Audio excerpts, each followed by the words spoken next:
Bismillahirrahmanirrahim. Assalamu alaikum, my dear students. How are you? I hope you'd be fine. I'm here with a new video. This is related to your book 4B workbook, right? So we are going to discuss something about decimals. We are going to deal with word problems. So hold a pencil in your hands and open page number 51. The question says rope A is 21.48 meters long. We have a rope whose length is 21.48 meters. It is 4 times as long as rope B, which means that if we multiply a rope having length of something with 4, we get the answer of rope A as 21.48, right? So we have to find out the total length of rope A and rope B. It means हमारे पास एक रस्सी है जिसकी length कितनी है 21.48 metres, ठीक है. ये रोप ए है और इसकी लेंथ हमारे पास है 21.48 मीटर्स. जबकि हमारे पास जो दूसरी रोप बी है वो हमारे पास इसके 1/4 है. क्या मतलब हुआ? रोप बी के 4 टाइम्स रोप बी को अगर हम 4 से मल्टीप्लाई कर दें तो रोप ए के बराबर होती है. तो हमें रोप बी की फर्स्ट ऑफ ऑल लेंथ निकालनी होगी और उसके बाद हम इन दोनों को ऐड करेंगे तो हमारे पास हमारा रिजल्ट निकल आएगा, ठीक है. तो जब कोई चीज 4 टाइम्स है और हमें जो रिजल्ट है वो बताया हुआ है, जो प्रोडक्ट है वो बताया हुआ है, यानी कि मैंने एक नंबर को मल्टीप्लाई किया 4 से और मेरे पास आंसर आया है 21.48. तो इसका जो रिवर्स होता है प्रोसेस वो क्या होता है? डिविजन होता है. जैसे reverse of addition is subtraction, Similarly, reverse of multiplication is division. तो यहां पर मुझे कह रहे हैं rope B multiply by 4 is equals to rope A, ठीक है.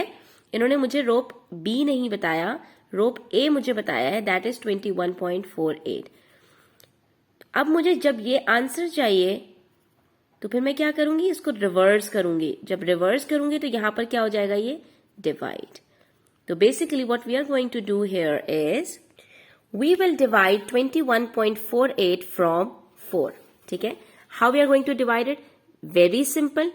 Like we used to divide the numbers. 2 doesn't come in the table of 4. So we are going to take 2 numbers, that is 21. And we know 20 comes in the table of 4. So we are going to read the table until 5. 4 5s are 20. ठीक है. जैसे हम division करते हैं simply हम वैसे ही division करेंगे यहाँ पर और हमारा आंसर आ रहा है यहाँ पर 1. Now we have a point over here. Whenever we come across a point in division और multiplication we are going to put it in the answer. We are going to put a decimal over here because now we have to deal with the number just after this decimal. जब हमें decimal के बाद वाला number उठाना होगा वैसे ही हम अपने कोशेंट में डेसिमल पुट कर देंगे, ठीक है. तो यहां पर अब हम 4 नीचे लिखेंगे और डेसिमल यहां पर मौजूद है तो हमने ऊपर डेसिमल लिख दिया. Now we have 14 and we know 4 3s are 12. ठीक है. हम बिल्कुल क्लोज जो नंबर होता है छोटा उसको उठाते हैं. Now again we are going to subtract it. 4 minus 2 is 2. So 14 minus 12 is 2. Now 8 is remaining over there. We are going to write it over here. And we know 4 7s are 28. So it's the answer. So we have got the length of rope B which is 5.37. Okay? So we are going to write it over here. Rope B equals 5.37 meters. ठीक है. But what we actually need, we need the total length of rope A and rope B. अच्छा जी, जब हमें ये बात पता चल गई कि रोप A 21.48 मीटर्स है और रोप B 5.37 मीटर्स है तो all we need to do is we are going to add them up. ठीक है. हम सिंपली इनको ऐड कर देंगे और ऐड करने का तरीका क्या है? ऐड करने के अंदर आपने डेसिमल के नीचे डेसिमल लिखना है, ठीक है. फिर उसके बाद नंबर्स कुछ भी हो, चाहे हमारे पास नंबर्स डेसिमल से पहले आगे पीछे हो चाहे डेसिमल्स के बाद आगे पीछे हो, लेकिन हमें डेसिमल के नीचे डेसिमल रखना है, then only we'll get the correct answer. So here we have 8 and 7. The answer would be 15. We'll write 5 here and carry 1 over there. Then we have to add 4, 3 and 1. We'll get 8. Decimal will come under decimal. Then 1 and 5. The answer would be 6. And last but not the least, it's 26.85 meters. So the total length of rope A and rope B is 26.85 meters. So we'll write the answer as the total length of rope A and rope B is 26.85 meters. This is our answer. Here we have another word problem which says Siti paid a total of 98 for a necklace and a purse. She paid a total of $98 and she bought two things, necklace and purse, and their cost, the cost of these two things is $98 altogether. Whereas out of these two, the necklace cost $18.20 more than the purse, which means this is not the actual cost of a necklace, but it is the differential between the two of them. What does it mean? It means हमारे पास, तो basically हमसे यहाँ पर कह रहे हैं कि purse की जो कॉस्ट है उसमें जब हम ऐड करते हैं 18.2 तो हमारे पास नेकलेस की कॉस्ट निकल आती है. ठीक है, हमें पर्स की भी कॉस्ट नहीं पता, हमें नेकलेस की भी कॉस्ट नहीं पता. पर्स कितने का है और नेकलेस कितने का है हमें नहीं पता. हमें सिर्फ इन दोनों के दरमियान में जो डिफरेंस है वो पता है. यानी पर्स के अंदर मैं कुछ ऐड करूं और मुझे नेकलेस की प्राइस मिल जाएगी. हाँ, अलबत्ता मुझे ये बात पता है कि पर्स और नेकलेस दोनों मिलके $98 के हैं. तो यहां पर हमें करना क्या होगा? अब यहां पर अगर हम $98 में से 18.2 को सब्ट्रैक्ट करेंगे तो हमें कुछ भी नहीं मिलेगा, हमारा आंसर नहीं निकल पाएगा. अगर आप चाहें कि हम $98 में से 18.2 निकाल के और उसके बाद इनको आपस में डिवाइड कर दें तो ये पॉसिबल नहीं है. इसकी मैं आपको एक एग्जांपल देती हूँ. फॉर एग्जांपल मेरे पास पर्स $3 का है, ठीक है, और उसमें $4 मैं ऐड करती हूँ तो मेरे पास $7 का नेकलेस है. ठीक है, और पर्स और नेकलेस की कॉस्ट मिलाकर $10 है. तो हमारे पास कौन कौन सी दो फिगर्स दी हुई हैं? ये $10 और $4. अगर $10 में से मैं $4 को सब्ट्रैक्ट करती हूँ तो 6 आंसर आता है, which is neither the cost of purse nor the cost of necklace. ठीक है, तो यहां पर हम 10 - 4 नहीं कर सकते, इसी तरह से हम 98 - 18.2 नहीं कर सकते. तो फिर हम क्या करेंगे यहाँ पर? तो बच्चों ये थोड़ा सा ट्रिकी क्वेश्चन है. इसके अंदर हम यहाँ पर एल्जेब्रा लगाएंगे. ठीक है, दो इक्वेशंस बनाएंगे. यहाँ पर हम सपोज करेंगे कि हमारे पास दो वैल्यूज हैं, एक पर्स की cost, let x is equals to purse की कॉस्ट, और एक हमारे पास है y नेकलेस की कॉस्ट. ये दोनों मिलके हमारे पास है $98. और दूसरी इक्वेशन हमारे पास जो बनेगी वो ये बनेगी कि नेकलेस की कॉस्ट में से जब हम माइनस कर देते हैं पर्स की कॉस्ट को तो हमारे पास आंसर आता है 18.2. ठीक है, ऐसा करने से होगा क्या, ये देखिए. अब हम इक्वेशन नंबर 1 उठाएंगे, x + y is equals to 98, और y की वैल्यू को हम दूसरी तरफ ले जाएंगे इज इक्वल्स टू के. तो ये बन जाएगा y is equals to 98 minus x. Sorry, x की वैल्यू को हम लेकर जाएंगे दूसरी तरफ, तो ये बन जाएगा 98 माइनस x. ठीक है, अब ये जो हमारे पास y की एक वैल्यू निकल आई है इसको हम ले जाकर इक्वेशन 2 में पुट कर देंगे. ठीक है, इक्वेशन 2 हमारे पास है y minus x is equals to 18.2. ठीक है, इसके अंदर हम y की वैल्यू ले जाकर रखेंगे तो वो हमारे पास क्या है, 98 माइनस x. ठीक है, y की जगह पर हमने रख दिया ये वैल्यू को. बाकी हमारे पास क्या बचा, minus x is equals to 18.2.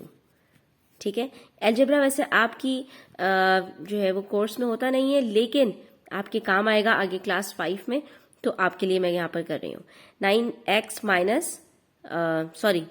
Minus x is minus x. ठीक है, तो हमारे पास जब हम इसको ब्रैकेट को खोलेंगे तो ये बन जाएगा 9 माइनस x बन के 2x इज इक्वल्स टू 18.2. ठीक है, अब चूंकि यहाँ पर ये x के साथ माइनस लगा हुआ है तो हम सिंपली क्या करेंगे यहाँ पर कि 18.2 को इस तरफ लेकर आ जाएंगे, -2x को उधर ले जाएंगे, तो ये बन जाएगा 9 minus 18.2 is equals to 2x। ठीक है, जब हम इसको सॉल्व करेंगे तो हमारे पास आंसर आ रहा होगा। अच्छा बच्चों, यहाँ पे मैंने थोड़ा सा चेंज किया है। बेसिकली अगर आप यहाँ पर देखो तो मैंने जो y की वैल्यू पुट की थी उसकी जगह पर मैं x की वैल्यू पुट कर रही हूँ। ठीक है, x plus y is equal to 98, y की वैल्यू को रिप्लेस करके हमने आंसर निकाला था x is equal to 98 minus y, और इक्वेशन 2 में हम इसको पुट कर देंगे x की वैल्यू को। x की वैल्यू क्या है हमारे पास 98 माइनस वाई, तो हमारी इक्वेशन बन जाएगी y माइनस x की जगह पर हम रखेंगे ब्रैकेट में 98 minus y is equals to 18.2। इसको सॉल्व करना हमारे लिए आसान है, हम इसको इस तरह से कर लेते हैं। y माइनस, अब ब्रैकेट जब खोलेंगे तो 98 प्लस था, प्लस माइनस माइनस और माइनस माइनस प्लस, तो ये हमारी इक्वेशन बन जाएगी y plus y is equals to 2y, और ये माइनस 98 दूसरी तरफ चला जाएगा और वो बन जाएगा 18.2 प्लस 98। ठीक है, थोड़ा सा ट्रिकी है, आप इसको बार बार सॉल्व करेंगे तो आपके लिए आसान हो जाएगा।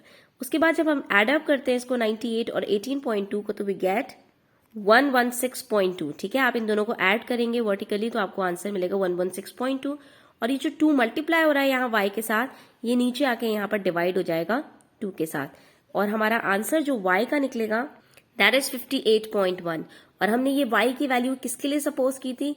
ये हमने y की वैल्यू सपोज की थी नेकलेस के लिए। ठीक है, तो अब हम यहाँ पर आसानी के साथ सॉल्व कर सकते हैं। हमें पता चल गई है नेकलेस की वैल्यू। नेकलेस की वैल्यू हमारे पास 58.1 है। ठीक है, और हमें ये बात पता है कि नेकलेस की वैल्यू के अंदर से अगर हम 18.2 को माइनस करेंगे तो हमारे पास आंसर आएगा पर्स की वैल्यू का। तो हम इसको सब्ट्रैक्ट कर लेते हैं, यहाँ से 8 को कट करके 7 किया, ये 11, तो ये 9 आंसर आ रहा है। ठीक है, 7 माइनस 8 नहीं हो सकता, 4 से हमने यहाँ से 5 से कैरी लेके इसको 17 किया, यहाँ 9 आया आंसर। 4 माइनस 1 इज, तो ये हमारे पास वैल्यू निकल आई है पर्स की। ठीक है, पर्स की वैल्यू और नेकलेस की वैल्यू को हम ऐड अप करके देख लेते हैं। यहाँ पर 39.9 प्लस 58.1, तो देखते हैं हमारा आंसर क्या आता है। 9 plus 1 10, 0, 1 carry, 9 plus 9 18, 3 plus 5 plus 1 is 98। तो हमें आंसर मिल गया यहाँ पर 98, which is the total cost of necklace and a purse. तो ये थोड़ा सा ट्रिकी क्वेश्चन था स्टूडेंट्स, इसके अंदर हमें अलजेब्रा को लाना पड़ा, इसके बगैर हमारे पास यहाँ पे चारा नहीं था कि हम इसको किस तरह से सॉल्व करें। तो आई होप कि आपको इसमें जो भी डिफिकल्टीज होंगी वो सॉल्व हो गई होंगी। ठीक है, बस इसमें हमने थोड़ा सा अलजेब्रा किया है। ठीक है, उसके बाद हमें यहाँ पर हमारा रिजल्ट मिल गया, पर्स की कॉस्ट भी मिल गई हमें और नेकलेस की कॉस्ट भी मिल गई। नेकलेस की कॉस्ट 58.1 थी और पर्स की कॉस्ट हमने उसको सब्ट्रैक्ट करके 18.2 से निकाल ली 39.9। जब हमने इन दोनों को ऐड करके देखा तो हमें आंसर मिल गया 98, which is the total cost of them. ठीक है, इस तरह से हम इसको सॉल्व करेंगे। अच्छा, पेज नंबर 52 पर आइए। यहाँ पर we have another word problem which says जुनाव हैज $21.4। जुनाव के पास $21.4 हैं। He wants to buy 7 boxes of chocolates. उसको 7 बॉक्सेस खरीदने हैं चॉकलेट्स के। Next they are telling us that each box of chocolate cost $3.95। 7 boxes खरीदने हैं, हर बॉक्स की कीमत $3.95 है। तो फर्स्ट ऑफ ऑल हमें टोटल कॉस्ट निकालनी पड़ेगी बॉक्सेस ऑफ चॉकलेट्स की। ये बिल्कुल सिंपल है कि 7 बॉक्सेस मुझे खरीदने हैं और हर बॉक्स की कीमत अगर $3 है तो टोटल क्या बनेगी? 7 3 आर 21। ठीक है, और मेरे पास कितने पैसे हैं? जुनाव के पास कितने पैसे हैं? $21। हमसे पूछ रहे हैं how much more money does he need, उसको और कितने ज्यादा पैसों की जरूरत पड़ेगी।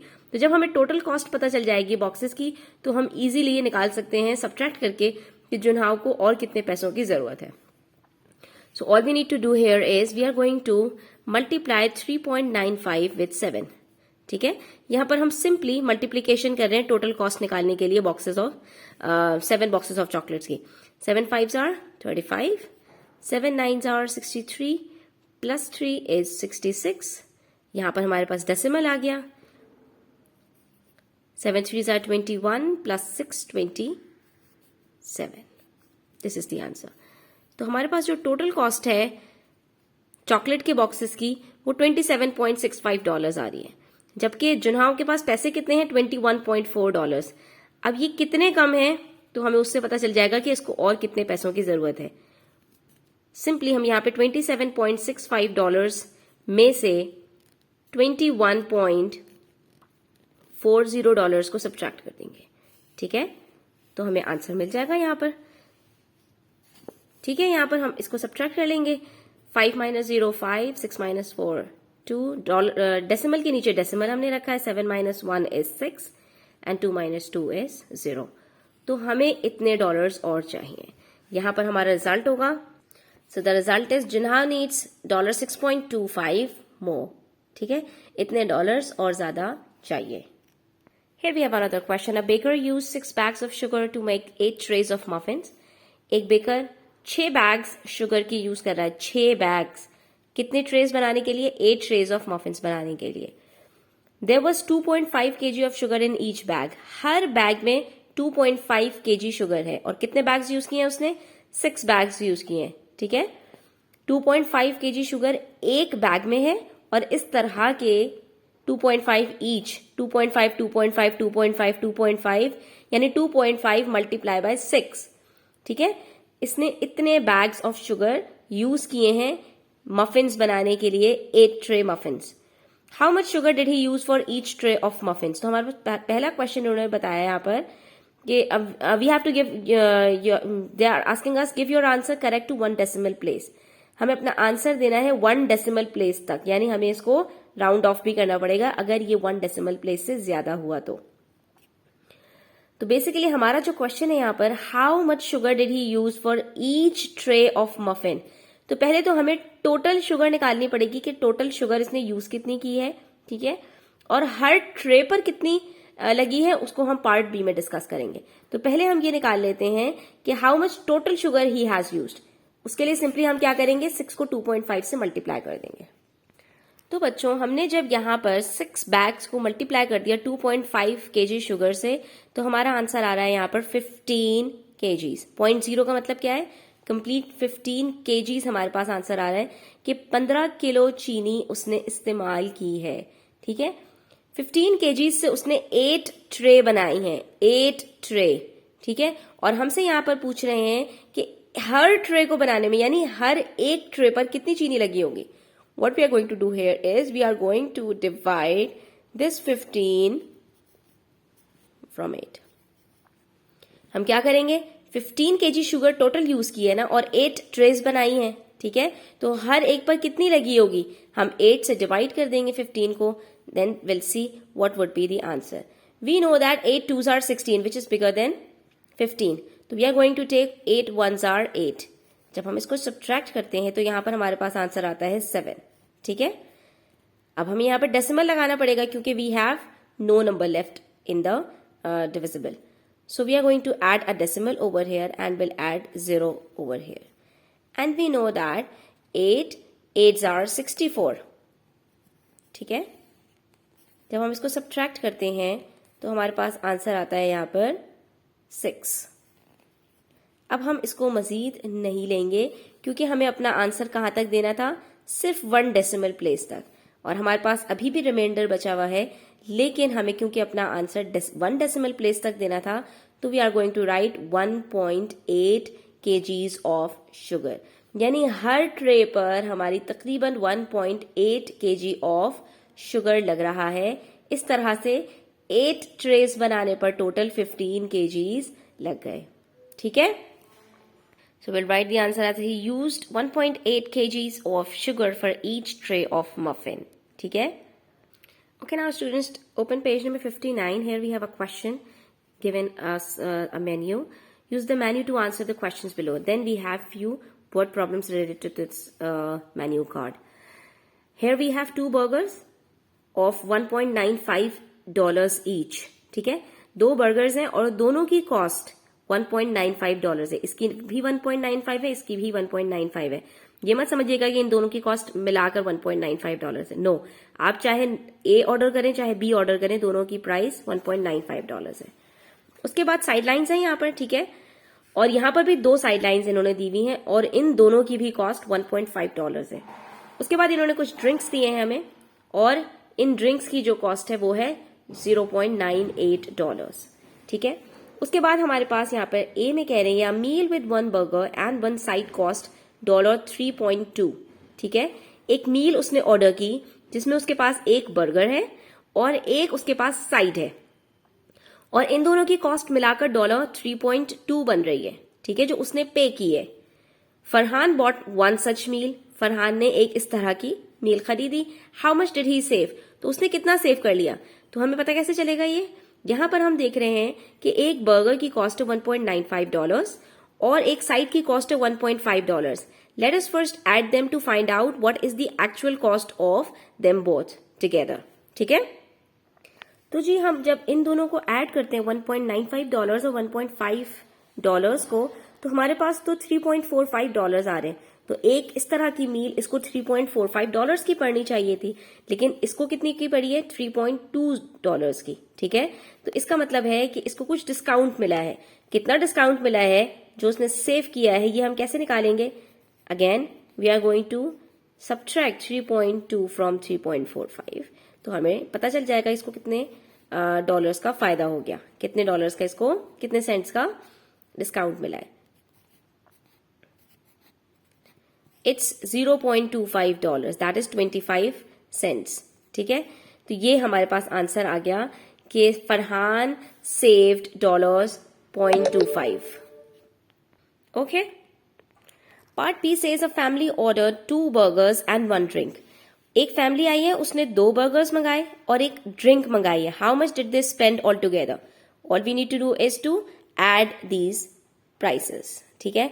2 बर्गर्स की कॉस्ट है 1.95, ठीक है, और उसके साथ इन्होंने एक ड्रिंक मंगाई है विच इज 0.89, ठीक है। हम इन तीनों को मिलाकर ऐड कर लेंगे, ठीक है, and let's see what would be the answer. 5 + 5 10 + 9 19, 10 + 9 19 plus 8 27,